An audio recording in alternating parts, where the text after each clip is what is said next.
রাধে রাধে বন্ধুরা, আজকে একটা স্পেশাল ভিডিও নিয়ে চলে এসেছি। আমি আমার মা পাটি জোড়া বানিয়েছে, আমাকে ফোন করে ডেকেছিল। তো আমি পাটি জোড়া নেবার জন্য বাড়িতে আসলাম। মা আমাকে একটা দারুণ জিনিস বানিয়ে খাওয়াচ্ছে, জিনিসটা তোমাদের সাথে শেয়ার করি। এই যে 1 কাপ জুস বানিয়ে আমাকে দিয়েছে। তো জুসটা কিসের, মার কাছ থেকেই চলো শুনে নেই। মামনি বলো, এটা কি দিয়ে বানিয়েছো? মামনি এখন রান্না করছে ফুলকপি আলুর তরকারি। বলো কি দিয়ে বানিয়েছো এত সুন্দর কালারফুল জুসটা?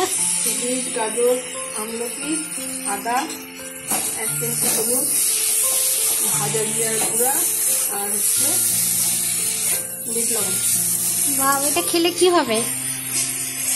এটা খেলে শরীরে রক্ত হবে, চুলের পক্ষে ভালো, স্কিনের পক্ষে ভালো, পেটের পক্ষে ভালো। আচ্ছা আচ্ছা, বাহ। তো এই রেসিপিটা তো আগে কোনোদিনও খাওয়ানি, কবে থেকে তুমি শিখলা এটা? এবার মালদায় গিয়ে আমার ভাস্তির কাছ থেকে শিখেছি। ভাস্তি মানে দিয়া? ও দিয়া, এত সুন্দর রেসিপি কোথা থেকে শিখলো? যাক ভালো। তাহলে বন্ধুরা দেখেছো, এটা খুব ভিটামিন যুক্ত একটা টেস্টি জুস, যেটা মা বানিয়েছে। আচমকা আমি চলে এসেছি, তাই আমাকে মা দিয়ে দিল। আসলে দানে দানে মে লেখা হয় খানে वाले का नाम। আমি খেয়ে তোমাদের বলি কেমন হয়েছে।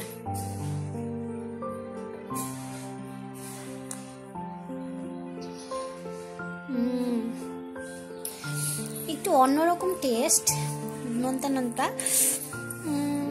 আছে, ভালো। তবে এটা খেলে শরীরে রক্ত হবে, মেয়েদের তো শরীরে রক্তের ভীষণ প্রয়োজন। খুব ভালো স্বাস্থ্য সমৃদ্ধ একটা খাবার।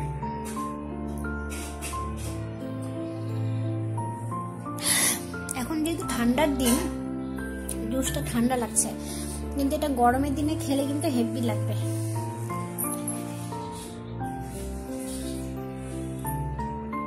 আর বুনু দিয়া, তুই এত সুন্দর রেসিপি কোথা থেকে শিখলি আমাকে বলিসনি কেন? বলবি অবশ্যই। যাক, আমার বুনুও আজকাল রান্না বান্না দেখছে, ভালো লাগছে।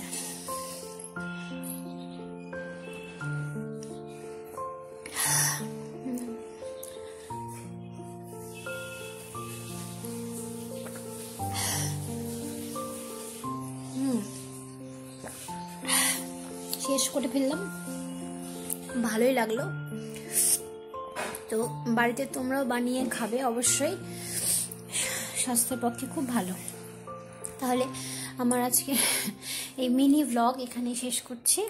সবাই ভালো থেকো, সুস্থ থেকো। রাধে রাধে।